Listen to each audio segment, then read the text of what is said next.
وأنذر به الذين يخافون أن يحشروا إلى ربهم ليس لهم من دونه ولي ولا شفيع لعلهم يتقون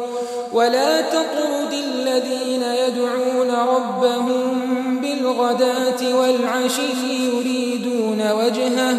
ما عليك من حسابهم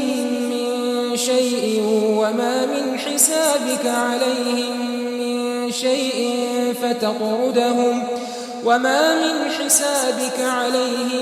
من شيء فتطردهم فتكون من الظالمين وكذلك فتنا بعضهم ببعض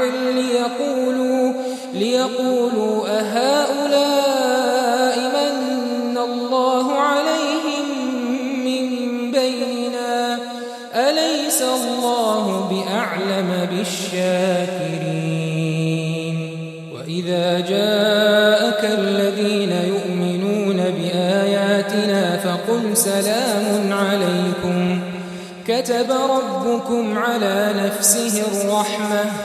أنه من عمل منكم سوءا بجهالة ثم تاب من بعده وأصلح فأنه غفور رحيم وكذلك نفصل الآيات ولتستبين سبيل المجرمين